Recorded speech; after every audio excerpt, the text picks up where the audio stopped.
اسکردو کے ایک جج صاحب واقعہ سناتے ہوئے کہتے ہیں کہ میری عدالت میں ایک نوجوان وکیل تھا۔ اس نے پی ایچ ڈی فزکس کر رکھی تھی اور وکالت کے شعبے سے منسلک تھا۔ اس کی خوبی یہ تھی کہ وہ ہمیشہ مظلوم کے ساتھ کھڑا ہوتا۔ میری وہاں پوسٹنگ کے دوران میں نے کبھی اسے کیس ہارتے نہیں دیکھا تھا۔ میں اس کی سچائی کا اتنا گرویدہ تھا کہ بعض دفعہ میں بغیر کسی دلیل کے اس کی بات مان کر فیصلہ سنا دیتا اور مجھے کبھی اپنے فیصلے پر شرمندگی نہیں اٹھانی پڑی۔ وہاں تعینات ہر جج ہی اس کی سچائی کا گرویدہ تھا، بلکہ پوری عدالت میں سبھی اس کا احترام کرتے تھے۔ بعض فیصلوں میں اکثر جج صاحبان اس سے کیس ڈسکس کر کے فیصلہ سنایا کرتے تھے۔ میں اتنا اس کے تعلیم یافتہ ہونے کے باوجود، اس کا اس فیلڈ میں آنے اور جج بن جانے کی اہلیت ہونے کے باوجود اس فیلڈ میں رہنے کی وجہ جاننا چاہتا تھا۔ بہت کوشش کے بعد اپنے تجسس کے ہاتھوں مجبور ہو کر میں نے یہ سوال اس سے پوچھ ہی لیا۔ اس نے بتایا، میرے نانا بے انتہا غریب تھے۔ ان کی اولاد میں بس 2 ہی بیٹیاں تھیں۔ انہوں نے بھٹے پر محنت مزدوری کر کے اپنی دونوں بیٹیوں کو تعلیم دلوائی، ان کی اچھی پرورش کی اور پھر ان کی شادیاں کر دیں۔ میری والدہ کی قسمت اچھی تھی، وہ گورنمنٹ اسکول میں ٹیچر لگ گئیں، جبکہ میری خالہ کو سرکاری ملازمت نہ مل سکی۔ میرے نانا نے بھٹے سے قرض لے کر اپنی بیٹیوں کی شادی کی تھی۔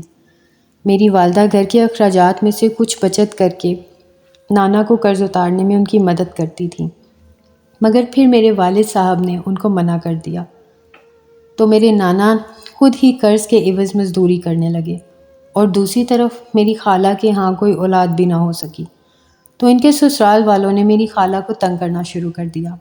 کئی بار مار پیٹ کر کے میری خالہ کو گھر سے نکالا گیا اور پھر محلے والوں کی مداخلت پر ان کو راضی کر کے گھر واپس بھیجا گیا، اور پھر 3 مہینے بعد سسرال کے ہاتھوں مار کھا کر وہ والد کی دہلیز پر آ بیٹھیں۔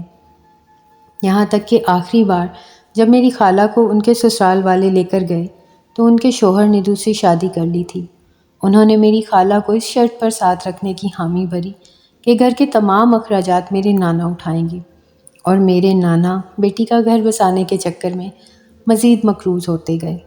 اور پھر سردیوں کی دھند میں لپٹی ہوئی ایک صبح کو وہ اپنی سائیکل پر جا رہے تھے تو گنوں کے بھرے ہوئے ٹرالے کے نیچے آ کر اس دنیا فانی سے کوچ کر گئے۔ جب وہ فوت ہوئے تب بھی مقروض تھے۔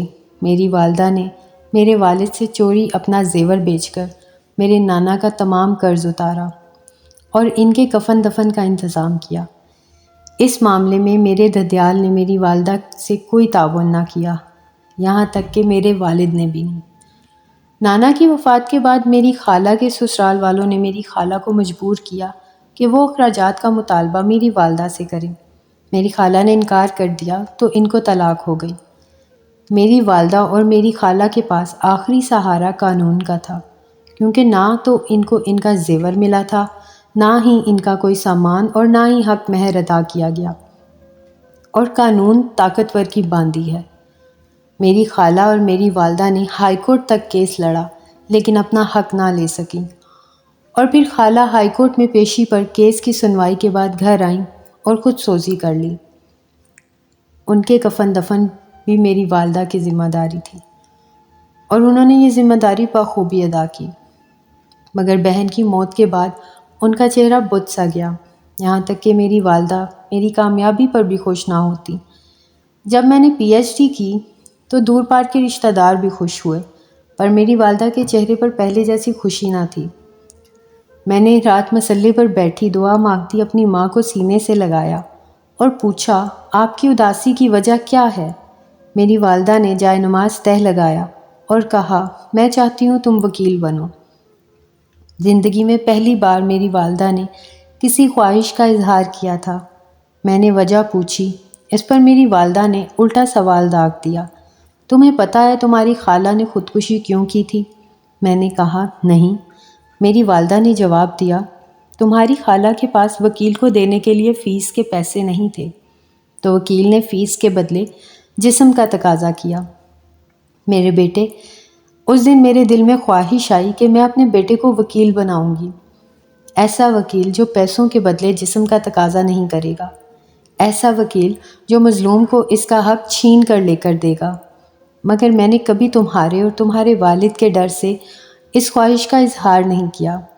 میری والدہ بات مکمل کر کے رونے لگیں تو میں نے اپنی والدہ کے پاؤں چومے اور کہا، میں وعدہ کرتا ہوں میں ایسا ہی وکیل بنوں گا۔ اور پھر میں نے وکالت میں داخلہ لے لیا۔ میرے اس فیصلے پر میرے دوست اور تمام فیملی ممبرز حیران تھے، مگر میری والدہ بہت خوش تھیں۔ میں جب تک جاگ کر پڑھتا رہتا، میری والدہ آیت الکرسی پڑھ کر میرے اوپر پھونکتی رہتی۔ میں نے وکالت کی پڑھائی میں بھی گولڈ میڈل لیا۔ میں نے میری والدہ کا خواب پورا کر دیا، مگر افسوس، میری والدہ اس خواب کی تعبیر کو نہ دیکھ سکیں۔ میں ہمیشہ سچ کے لیے لڑا اور کبھی کسی ظالم کو سپورٹ نہیں کیا۔ میں ہر کامیابی کے بعد والدہ کی قبر پر جاتا، لیکن وہ مجھے کبھی خواب میں نہ ملی۔ ہاں، کچھ دن پہلے ایک یتیم لڑکی کا کیس لڑا۔ اس کو نہ صرف اس کا حق مہر اور سامان لے کر دیا، بلکہ اس کے بچوں کو خرچہ بھی دلوایا۔ اس دن میں اپنی والدہ کی قبر پر گیا تو اس رات میری والدہ میرے خواب میں آئیں۔ اسی مصلے سے اٹھ کر مجھے سینے سے لگایا، کچھ پڑھ کر میرے اوپر پھونکا۔ اس دن مجھے لگا کہ میں نے زندگی کا مقصد حاصل کر لیا ہے۔ اہلیت ہونے کے باوجود میں جج اس لیے نہیں بنا کیونکہ بطور جج میرے اوپر پریشر آ سکتا ہے، مگر بطور وکیل مجھے کوئی مجبور نہیں کر سکتا۔ میں رزق حلال اتنا کما لیتا ہوں کہ گزارا ہو جائے، بس اتنے میں ہی خوش اور مطمئن ہوں۔ جج صاحب بتاتے ہیں کہ پہلی بار مجھے احساس ہوا عزت عہدے میں نہیں بلکہ اعمال میں ہوتی ہے۔